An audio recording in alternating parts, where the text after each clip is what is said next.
चंद्रहास जी अकेले हैं। कोई दे जाता है तो खा लेते हैं, नहीं तो पड़े रहते हैं। प्राण कृष्ण, जीवन कृष्ण, सर्वस्व कृष्ण, मां कृष्ण, पिता कृष्ण। इतने सुंदर हैं चंद्रहास जी की सबको लगता है कि इसके माता पिता कैसे नहीं होंगे। अब कोई नया व्यक्ति आता, अरे अरे बालक यहां कहां घूम रहे हो, तुम्हारे पिता कहां है? पिता कौन? मेरे पिता कृष्ण। अच्छा, मां कौन है? बोले मां भी कृष्ण। घर बार कहां है तुम्हारा? बोले सर्वस्व कृष्ण है।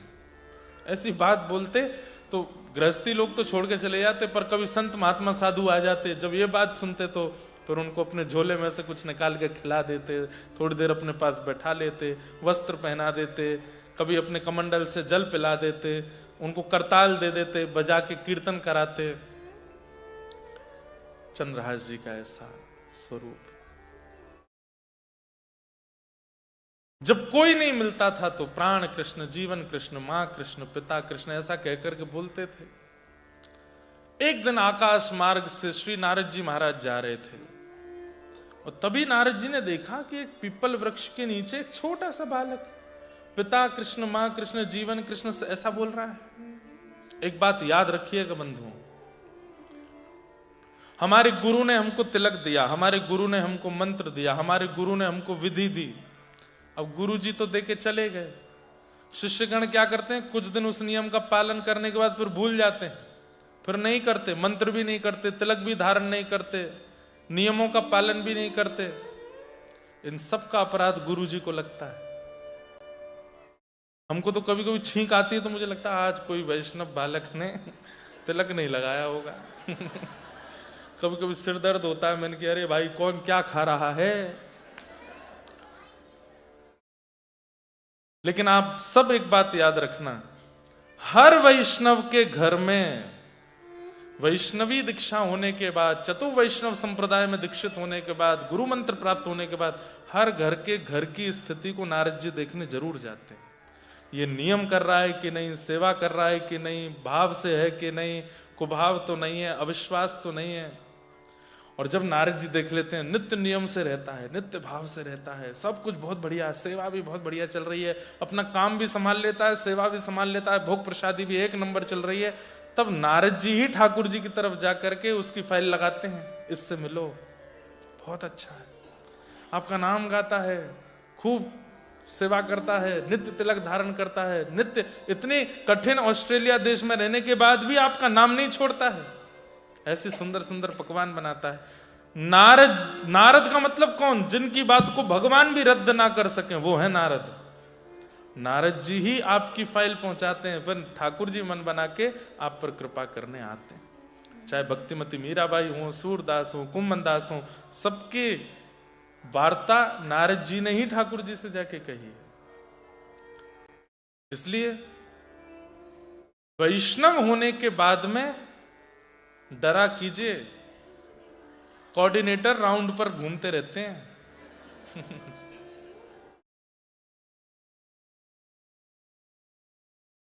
नारद जी महाराज ने जैसे ही देखा चंद्रहास को, पहुंच गए। और नारद जी के लिए एक सूक्ति भी है, नारदो देव दर्शन, सीधे देव दर्शन नहीं होगा, पहले नारद जी मिलेंगे, उसके बाद ठाकुर जी मिलेंगे। नारद जी महाराज ने आकर के जैसे ही बालक को देखा, बालक, अरे लाला क्या नाम है तुम्हारा? चंद्रहास जी के आंख खुले, कौन हो? मैं चंद्रहास। अच्छा, तुम्हारी मां कहां है? मेरी मां कृष्ण है। पिता कहां है? मेरे पिता कृष्ण है। घर कहां है? बोले घर भी श्री कृष्ण है, सब कुछ कृष्ण है। बड़ी अच्छी अच्छी बातें करते हो।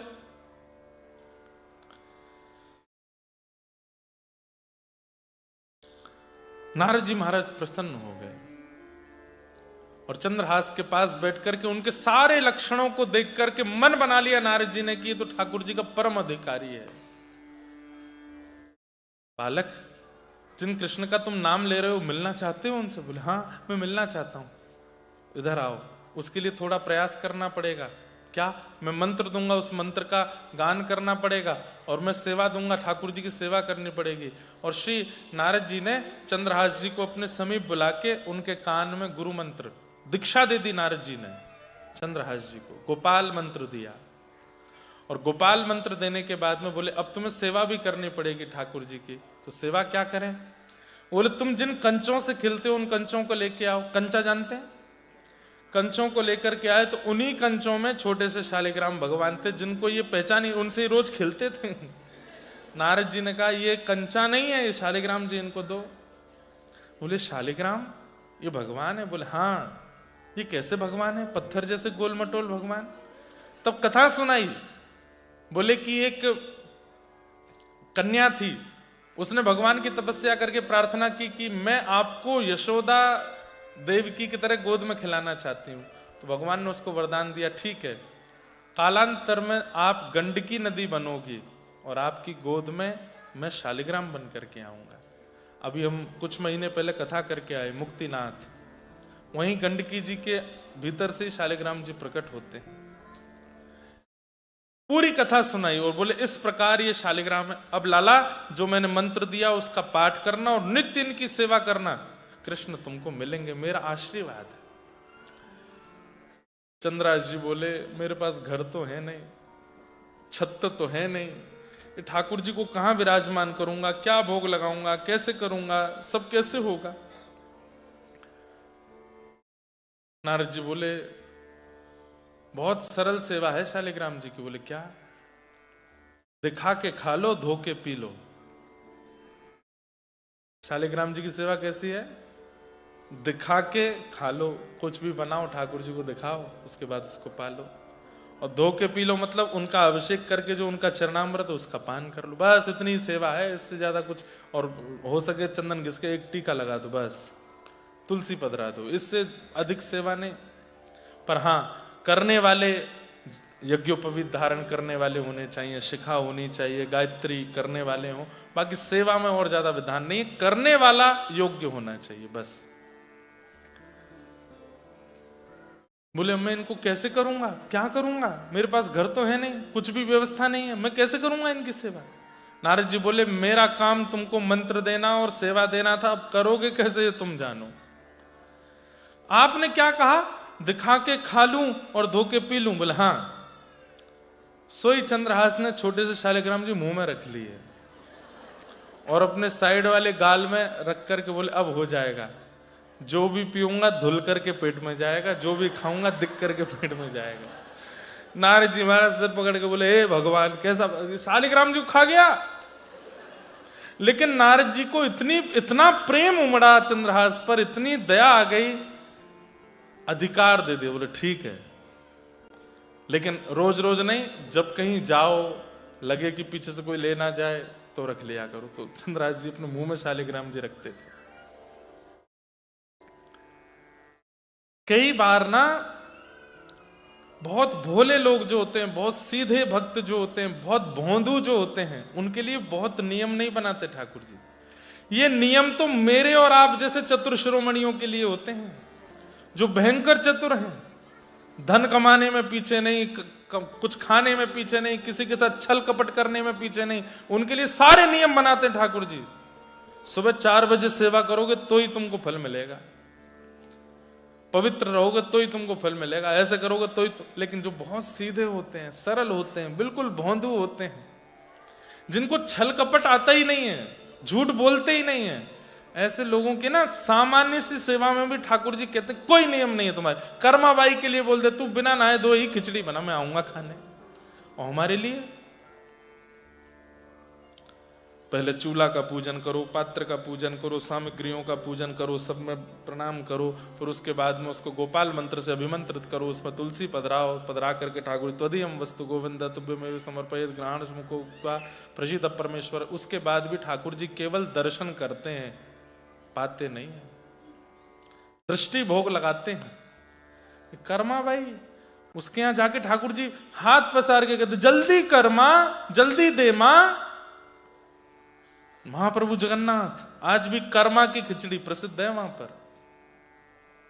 तो ये बात हेंस प्रूव्ड हो गई है कि बहुत सीधे जो होते हैं, सर जैसे छोटे बच्चे हैं जो यहां घूम रहे हैं, ऐसा स्वभाव जिस 25 वर्ष से 30 वर्ष 40 वर्ष 50 वर्ष की व्यक्ति का ऐसा स्वभाव मतलब ऐसे नहीं लॉलीपॉप लेते घूमा है और इधर गिरे उधर गिरे, इस पर रो जाए बिखर जाए। स्वभाव मतलब वो सीधे कितने होते हैं।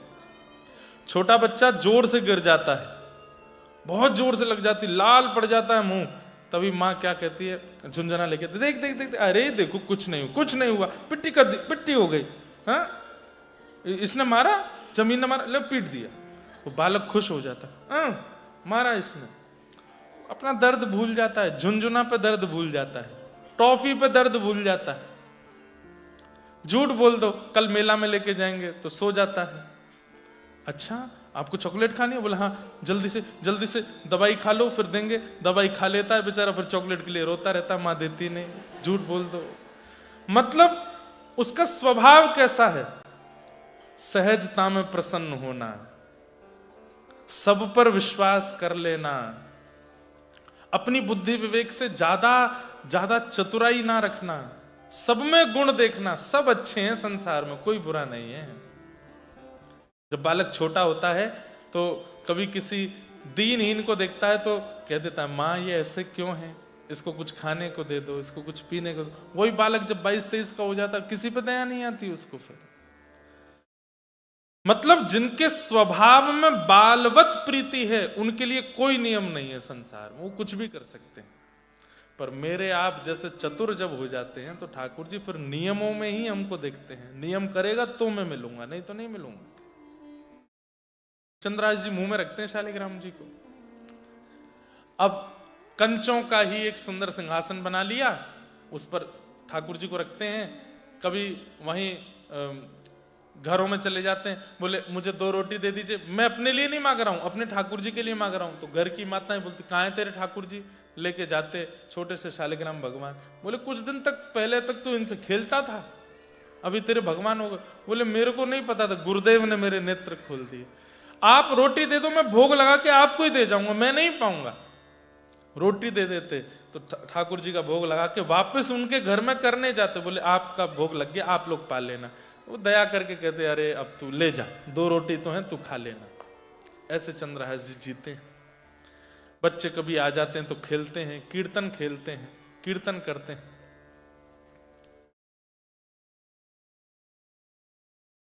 ऐसा जीवन चंद्रहास जी का चल रहा है। तभी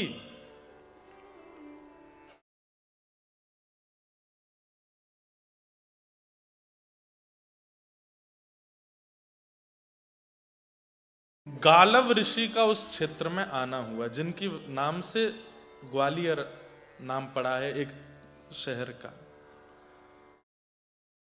गालव ऋषि का स्वरूप ऐसा था, वो किसी का भी रूप देख के भविष्य बता देते थे, किसी को भी छू करके उसके पूर्व के जन्म आगे के जन्म सब कुछ बता देते थे। धृष्ट बुद्धि मंत्री को जब पता चला कि गालव ऋषि आए हैं तो दौड़ा दौड़ा गया और गालव ऋषि को अपने राज्य में, पूरा राज्य सम्मानित करके हुए उनको लेकर के आए, अपने घर में लाए, चरण धोए, माला पहनाई, प्रणाम किया, पूजन किया। बंधुओं देखो, स्वार्थ से जो आचार्यों को घर बुलाता है ना, कल्याण उसका नहीं होता। इनके घर में मेरे चरण पड़ जाएंगे तो मेरे काम बढ़िया चलने लगेंगे, ये मेरे घर में चरण फेर जाएंगे तो मेरा सब ठीक हो जाएगा। बुरा नहीं मानना, मुझको भी कई लोग ले जाते हैं, दुकान में ले जाएंगे, हमारी कुर्सी पे बैठ जाओ एक बार। मैंने बैठने से होगा क्या, बैठ तो जाओ आप एक बार, हमारे घर के कोने कोने में चरण फेरे आओ। एक जगह तो हद ही हो गई, बाथरूम में भी ले गए, बोले यहां पे भी जाओ। मैंने कहा इधर क्या करना है इसलिए मैं घर में जाना बंद कर दिया। विदेश आते हैं तो यहां तो चले जाते हैं, भारत में मैं कम जाता हूं। फिर वो स्वार्थ दिखता है ना कि भाई ये तो ये सोचते हैं कि कुछ है इनके पैरों में, कुछ है इनके पास, ये बैठ जाएंगे कर जाएंगे, हमारी कमाई होती चले। ऐसा नहीं, हमारे बच्चे के सिर पे हाथ फेर दो। मैंने क्यों, परसों इसका एग्जाम में पास हो जाए। मैंने पढ़ा है कि नहीं ये पूछो पहले, मेरे हाथ फेरने से पास होगा? कभी स्वार्थ से किसी वैष्णव को घर नहीं। हाँ इसलिए बुलाओ कि इनके आगमन से शायद हमारा भजन में प्रेम बढ़े, शायद श्री जी के प्रति और प्रीति हो जाए। गालव ऋषि को धृष्ट बुद्धि ने अपने घर बुलाया और बैठे थे गालव ऋषि, तो चरणों में प्रणाम करते हुए कहा,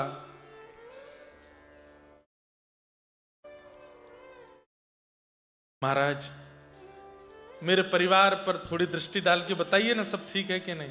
गालव ऋषि बोला, हाँ सब बढ़िया है। बोले आप सब छोड़िए, मुझे उनकी एक पुत्री थी, उसका नाम था विषया। क्या नाम था? और उनका एक पुत्र था, पुत्र का नाम था माधव, दृष्ट बुद्धि मंत्री के।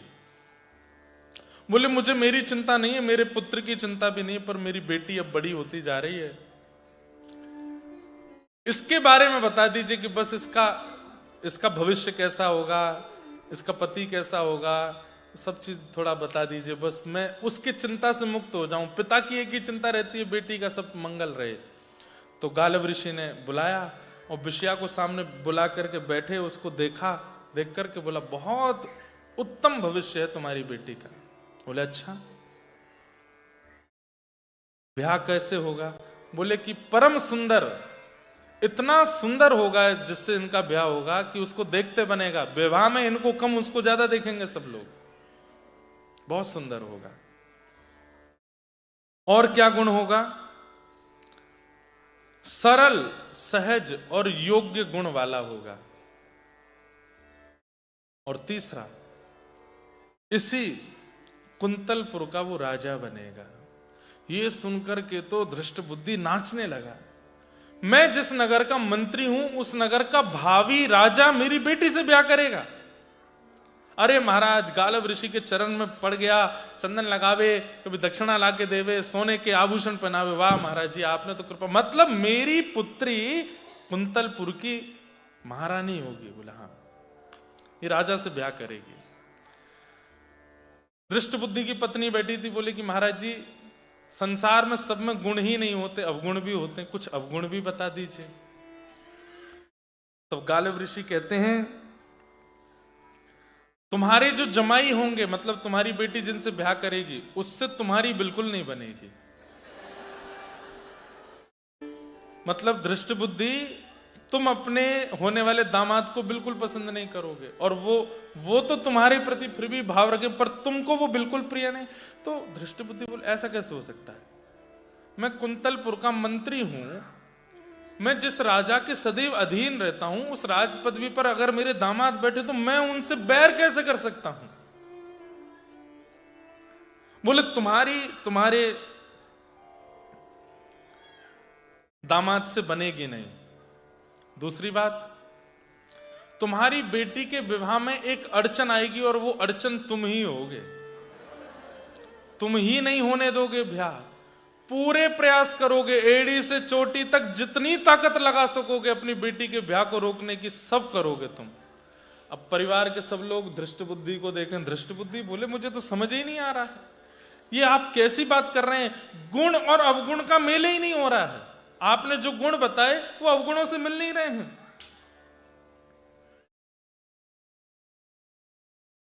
अंत में कह दिया, तुम अपने दामाद को जान से मारने तक की योजना बनाओगे।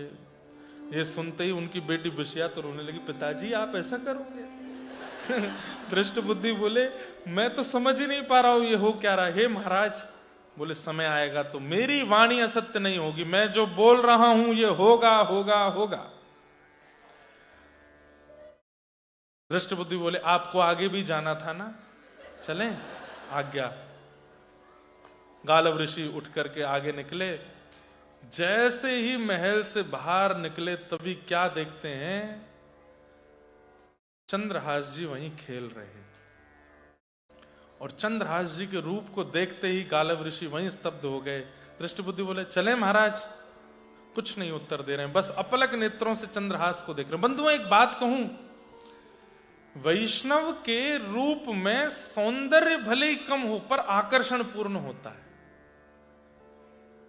वो भले ही हमारी जैसी क्रीम पाउडर नहीं लगाते होंगे, पर वैष्णव का रूप आकर्षण ऐसा होता है कि एक बार कोई देख लेता है तो उसके चित्त में भी विकार होते हैं ना, तो वो विकार नष्ट होने लगते हैं।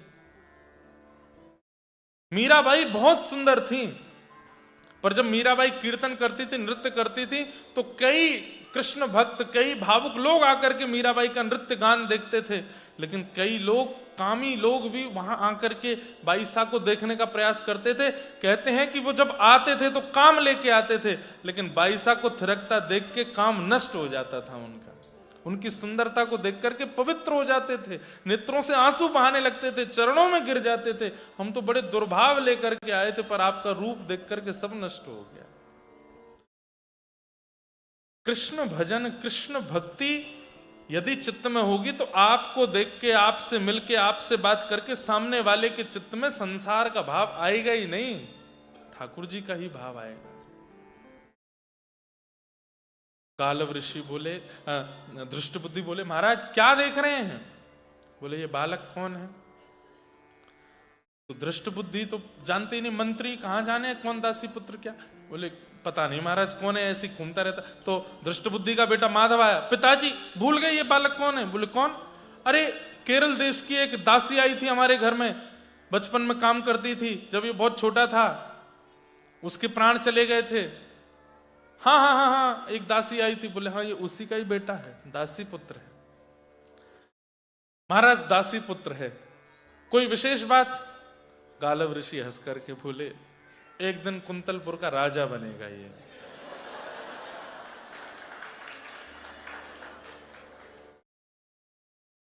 दृष्टबुद्धि बोले ये राजा बनेगा कुंतलपुर का? बोले हाँ। असंभव, इसके पिता का पता नहीं, इसकी मां का पता नहीं, इसके परिवार खानदान का पता नहीं, और राजवंश तो राजघराने से चलेगा, उनके पुत्र का पुत्र का पुत्र राजा बनेगा, ऐसे चलता है, ये कैसे राजा बन जाएगा? गालव ऋषि बोले मैं जो बोलता हूं वो होगा, यही राजा बनेगा। दृष्टबुद्धि बोले पहले मुझे विश्वास था कि इनकी वाणी सत्य होती होगी, लेकिन अब ये जो भी बोल रहे हैं मेरे को लग रहा है कि इनकी वाणी से सारी शक्ति जा चुकी है। बुलाया चंद्रहास को, इधर आओ। चंद्रहास दौड़ करके गए। गालव ऋषि ने जैसे ही देखा, हाथ फिर के नेत्रों से आंसू आने लगे गालव ऋषि के। बोले तुमको ठाकुर जी का साक्षात दर्शन होगा, कुंतलपुर के राजा बनोगे, मेरा आशीर्वाद है। और हृदय से लगा करके छोड़ दिया पुनः वापस। गालव ऋषि बोले महाराज जी आप कहीं भी कुछ भी बोल देते हैं, जरा भी विचार नहीं करते। गालव ऋषि ने टेढ़ी दृष्टि से देख करके बोला तुम्हारी बेटी के होने वाले पति भी वही है। और ऐसा कहकर के गालव ऋषि वहां से चले गए। दृष्ट बुद्धि बोला ये क्या बोल के गए हैं? बेटी विषया ने भी ये बात सुन ली थी। अब तो विषया चंद्रहास को ही देख रही है, सुंदर तो वो थे ही। और कन्या वर्यते रूपम, शास्त्र की आज्ञा है कि कन्या, ये बात बहुत गलत फैला दी जाती है सब जगह कि कन्या धन से प्रेम करती है, कन्या घर से प्रेम करती है, कन्या प्रॉपर्टी देख लेती है। ये सब बातें असत्य हैं। कन्या वर्यते रूपम, कन्या को रूप ही चाहिए अपने होने वाले पति में। कोई अगर रूपवान नहीं है तो वो बुरा नहीं मानना, या पत्नी से पूछ मत लेना कि मैं अच्छा लगता नहीं तुमको। पर ये बात सत्य है कि कन्या वर्यते रूपम। ठीक है वो बात कि किसी कारण से सब योग देख के, कई बार जरूरी नहीं रूप देखे, स्वभाव भी देखती है कन्या, पर रूप पहली प्रायोरिटी होता है। और चंद्रहास सुंदर तो थे। चंद्रहास जी का चरित्र एक भक्त चरित्र भी है और एक स्वच्छंद प्रेम कथा भी है। अब तो विषया घर के भीतर गई, ऊपर चढ़ के खिड़की में से चंद्रहास जी खेल रहे हैं, उन्हीं को देख रही है। और नीचे खड़ा दृष्ट बुद्धि चंद्रहास को देख रहा है। असंभव, हो ही नहीं सकता। इसमें पहनने के कपड़े नहीं, ये कुंतलपुर का राजा बनेगा, ये इसके नीचे मैं मंत्री बनूंगा, और ये मेरी बेटी विषया परम सुंदरी, उसका ब्याह होगा इससे, हो ही नहीं सकता। विषया दौड़ करके आई, पिताजी क्या कह रहे हैं? बोले बेटी महाराज जी की बातों को ज्यादा हृदय से मत लगाना, ऐसे ही बोलते हैं, संत जनों का कुछ होता तो है नहीं है, ऐसे ही बोल के निकल जाते हैं कहीं से भी। तेरा बहुत योग्य घर में ब्याह करूंगा। बोले वो तो कह के गए इसी से होगा। बोले इससे तो बिल्कुल नहीं होगा। बोले कि उनकी बात सत्य हो रही है कि आप ही अड़चन बनोगे बीच में। आप ही नहीं होने दोगे मेरा ब्याह। तू भीतर चल, भीतर जा। मैं देखूंगा ना एक श्रेष्ठ कुल राजा तेरे से ब्याह होगा, ऐसा नहीं हो सकता, इससे ब्याह नहीं होने दूंगा।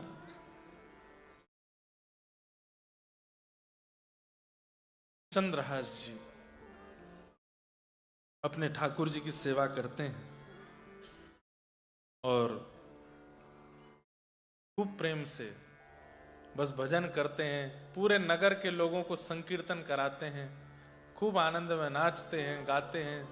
उनके उस संकीर्तन को सुन करके, उनके उस रूप को देख के, उनके उस भाव को देख करके सब आनंदित हो जाते हैं, सब नृत्य करने लगते हैं। चंद्रहास जी का ये भाव,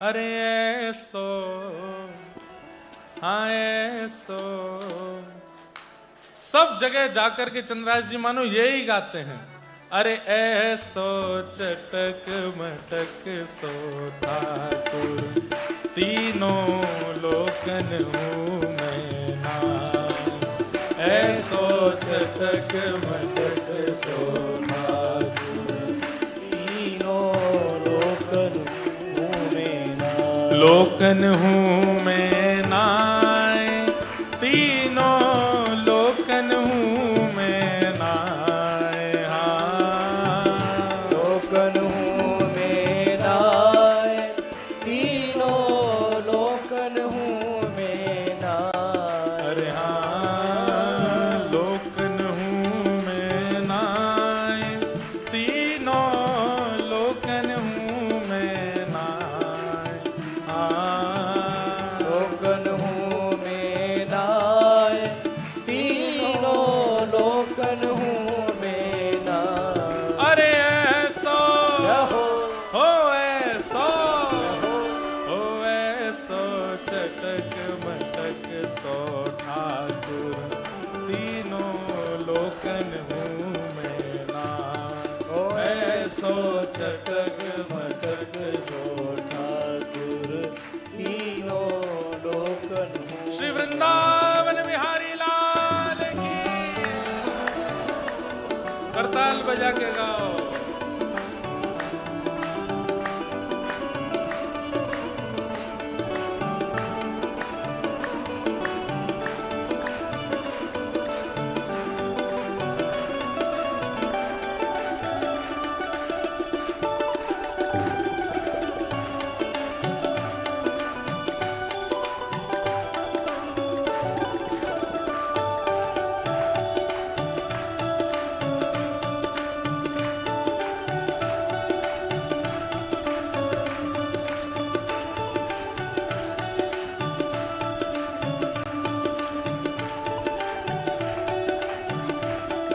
कैसो ठाकुर है, ओ बड़े बड़े असुरन को मारो, बड़े बड़े असुरन को मारो, हाँ बड़े बड़े असुरन को मारो, बड़े बड़े असुरन को मारो, ए नाग कालिया पकड़ पछाड़ो, नाग कालिया पकड़ पछाड़ो, ओ नाग कालिया पकड़ पछाड़ो, नाग कालिया पकड़ पछाड़ो, ए 7 दिनन तक गिरिवर धारो, 7 दिनन तक गिरिवर धारो, ए 7 दिनन तक गिरिवर धारो, 7 दिनन तक गिरिवर धारो, बड़े बड़े असुर मारे, कालिया नाग को पकड़ के पछाड़ दियो, गिरिराज पर्वत को अपनी इकन्नी उंगली पे धारण कर लियो, लेकिन ऐसो बलि तो खेलन में ग्वालन सो पिट जाए, हाँ ऐसो बलि तो खेलत में ग्वालन सो पिट जाए, ओ ऐसो ओ ऐसो ओ ऐसो चटक मटक सो ठाकुर, तीनों लोकन हूँ मैं ना, ऐसो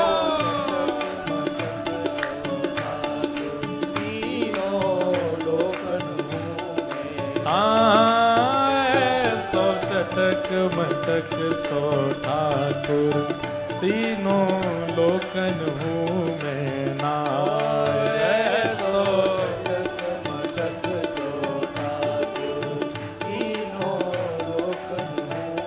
और कैसो है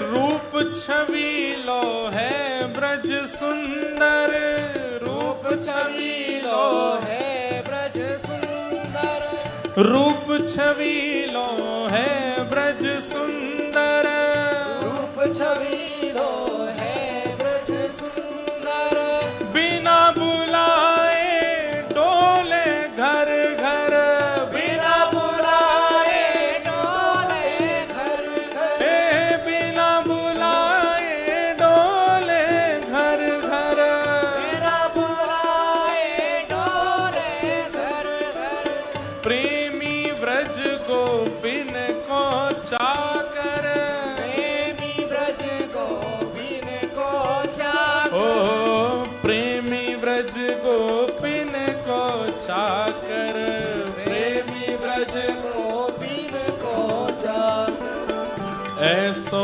प्रेम बढ़ो माखन की चोरी करके खाए ऐसो प्रेम बढ़ो माखन की चोरी करके खा ओ ऐसो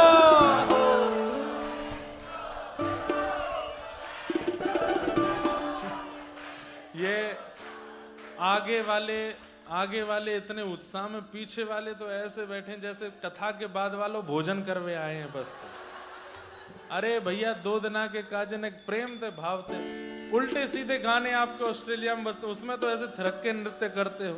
ठाकुर जी को संकीर्तन है रोवा में भाव से खूब प्रेम से भुजा उठा के हो ऐसो हो ऐसो हो ऐसो चटक मटक सो ठाकुर तीनों लोकन हूँ मैं नाय। ऐसो चटक मटक सो ठाकुर तीनों लोकन राधे राधे गोविंद गोविंद राधे राधे गोविंद हे राधे राधे गोविंद गोविंद राधे राधे राधे गोविंद गोविंद राधे गोविंद राधे गोपाल राधे गोविंद राधे गोपाल राधे गोविंद राधे गोपाल राधे गोविंद राधे गोपाल राधे भजो गोविंद राधे गोपाल राधे गोविंद राधे गोपाल राधे हे भजो गोविंद राधे गोपाल राधे गोविंद राधे गोपाल राधे हे भजो गाओ राधे राधे गोविंद गोविंद राधे राधे गोविंद गोविंद राधे भजो राधे राधे गोविंद गोविंद राधे राधे राधे गोविंद गोविंद राधे गोविंद राधे गोपाल राधे गोविंद राधे गोपाल राधे गोविंद राधे गोपाल राधे गोविंद राधे गोपाल राधे अरे गोविंद राधे गोपाल राधे गोविंद राधे गोपाल राधे हरि गोविंद राधे गोपाल राधे गोविंद राधे गोपाल राधे हे भजो गाओ राधे राधे गोविंद गोविंद राधे राधे गोविंद गोविंद राधे भजो राधे राधे गोविंद गोविंद राधे राधे राधे गोविंद गोविंद राधे भजो राधे राधे गोविंद गोविंद राधे राधे राधे गोविंद गोविंद राधे हे भजो राधे राधे गोविंद गोविंद राधे राधे राधे गोविंद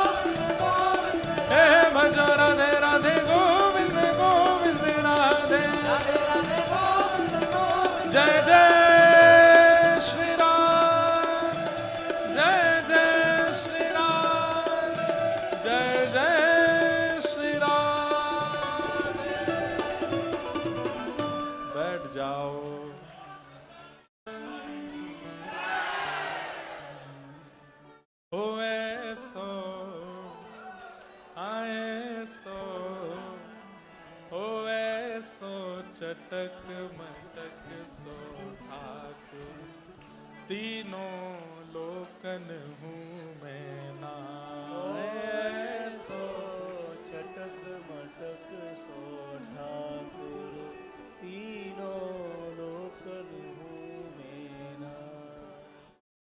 ऐसे प्यारे ठाकुर जी प्यारे से अपने भक्त चंद्रहास की ऐसी रक्षा कर रहे हैं। अब सोचिए, दृष्ट बुद्धि की सोचने की विषय नहीं, हम लोगों को भी सोचना है कि चंद्रहास राजा बनेगा कैसे। लेकिन ठाकुर जी की लीला ऐसी अद्भुत होगी कि चंद्रहास राजा भी बनेंगे, विषया से शादी भी होगी और सब होगा। अब तो दृष्ट बुद्धि के चित्त में आ गई बात कि अब मुझे कैसे भी इसको मरवाना है। कहीं गालिब ऋषि की बात सत्य हो गई तो अब दृष्ट बुद्धि ये नहीं सोच रहे कि गालिब ऋषि ये भी तो कह के गए थे कि मैं ही बीच में अड़चन बनूंगा। दृष्ट बुद्धि ने अपने कुछ सैनिकों को बुलाया और सैनिकों को बुला करके कहा, हमारे नगर में वो पेड़ के नीचे एक बालक रहता है। बोले हाँ हाँ चंद्रहास। बोले हाँ बहुत सुंदर है। बोले हाँ सुंदरता मत देखो उसकी, क्या करना है। बोले उसको कैसे भी ले जा करके वन में जाके उसको मार दो, उसके प्राणों का हरण कर लो। पर जाको राखे साइया, मार सके ना कोई, बाल ना बाका कर सके जो जग बैरी हो।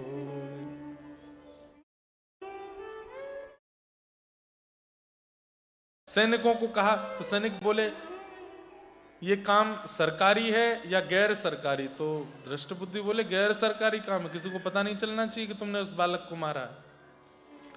हम इस वेशभूषा में जाएंगे तो पता ही चल जाएगा। बोले कि रूप बदल के जाओ। मैंने सुना है वो चंद्रहास संतों को देख करके तुरंत चरण पकड़ लेता है, तुम संतों का वेश बना के जाओ। और राज्य के सैनिक हाथ में कमंडल, जटाजूट, पीले वस्त्र, त्रिपुंड आदि लगा करके अलक निरंजन करते हुए श्री राम सीताराम आदि आदि नाम जपते हुए निकलने लगे। चंद्रहास जी जहां पेड़ के नीचे बैठ करके कृष्ण कृष्ण पिता, कृष्ण माता, कृष्ण प्राण, कृष्ण सर्वस्व, ऐसा ही यही भजन था उनका। जैसे ही निकले, संतों को जाते हुए देखा, चंद्रहास जी ने तुरंत उनका मार्ग रोक लिया। अरे अरे अरे जय हो भगवान, प्रणाम स्वीकार करें, दंडवत प्रणाम। एक एक महापुरुष को दंडवत प्रणाम, लेट लेट करके प्रणाम कर रहे हैं। वे जो सैनिक चंद्रहास जी को मारने गए थे, चंद्रहास जी को देखते ही छोटे छोटे हाथ, छोटे छोटे चरण, ऐसी सुंदर मुस्कान, और जैसे वो प्रणाम कर रहे थे उनके नेत्रों में एक अलग प्रकार का आकर्षण था चंद्रहास जी के। क्यों? ऐसे भक्तों के चित्त में ठाकुर जी बैठ जाते हैं आके, इसलिए वो आकर्षक लगने लगते हैं, आकर्षित लगने लगते हैं।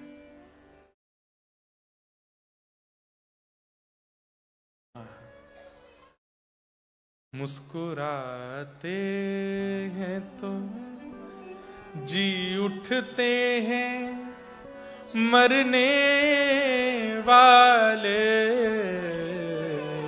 मुस्कुराते ठाकुर जी कैसे हैं? हो तो जी उठते हैं मरने वाले। अरे कोई मर रहा होगा और उसी समय ठाकुर जी प्रसन्न हासारुण लोचलोल्लसत्, ठाकुर जी मंद मंद मुस्कुरा जाते हैं तो उसकी मृत्यु भाग जाती है, जीवित हो जाता है। मुस्कुराते हैं तो जी उठते हैं मरने वाले। मुस्कुराते हैं तो जी उठते हैं मरने वाले। मुस्कुराहट ही तेरी, मुस्कुराहट ही तेरी करती जीते जी मरण। पाग टेढ़ी सी धरे वापे मोती लटकन पाग टेढ़ी सिधरे वापे मोती लटकन अरे डोले व्रज कुंजों में डोले ब्रज कुंजों में डोले श्री वृंदावन में डोले श्री वृंदावन में झूम के राधा रमन पाग टेढ़ी सिधरे पाग। ऐसे सुंदर श्याम सुंदर जिस भक्त के चित्त में आ जाते हैं वो सुंदर दिखने लगता है। अब चंद्रहास जी ने उन सैनिकों को जब संत जान के प्रणाम किया तो उन सैनिक, अब एक सैनिक सोच रहा है मैं तो इसको नहीं मारूंगा, कितना सुंदर है, इसका रूप तो देखो, इसकी आंखें तो देखो, ये बोलता कितना प्यारा है। सब रसिकों संतों के यहाँ जा रहा है, आप मेरे इस चबूतरे पे बैठ जाओ, मेरा घर नहीं है, मैं यहीं रहता हूँ पेड़ के नीचे, यहीं बैठ जाइए ना, थोड़ी देर कीर्तन करिए, थोड़ा मुझे भी सिखाइए ना और कैसे कीर्तन करते हैं। अब ऐसा एक सैनिक नहीं सोच रहा है, दूसरा वाला भी सोच रहा है, बोले ये 3 मार देंगे, मैं तो नहीं मारूंगा इसको।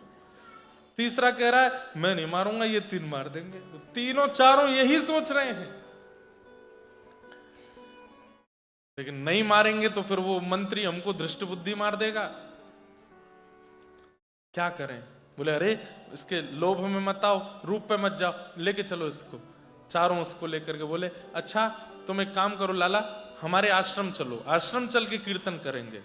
कहाँ है आपका आश्रम? बोले वन में है अंदर। अरे फिर तो बहुत आनंद आएगा, वन में चलूंगा, मैं आगे आगे चलूं, आप सब मुझको लेके चलो।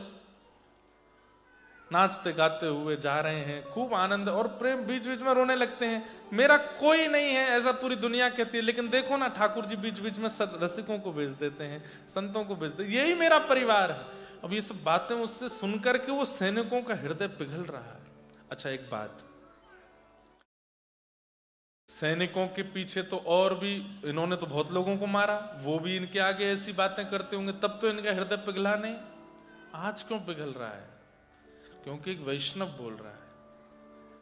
हमारे पूज्य नाना जी से मैंने एक बार एक प्रश्न किया था कि हिरण्यकश्यप ने अनेक सैनिक भेजे प्रहलाद जी को मारने, और सुनने में आता है वे सारे सैनिक जाते और वहीं कीर्तन करने लग जाते, लेकिन जब हिरण्यकश्यप स्वयं गया उस पर कीर्तन का प्रभाव नहीं हुआ।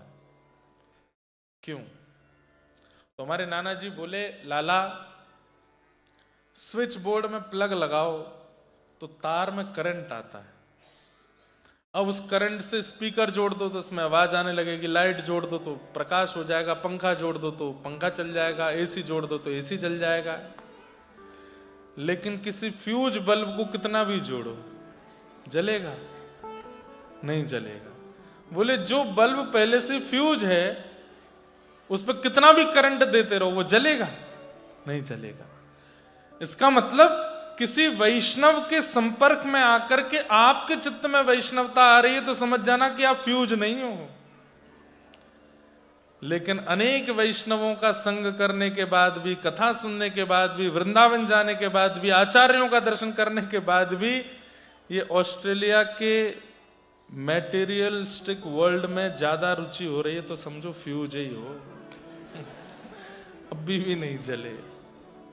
अच्छा एक बात, व्यक्ति फ्यूज कैसे होता है?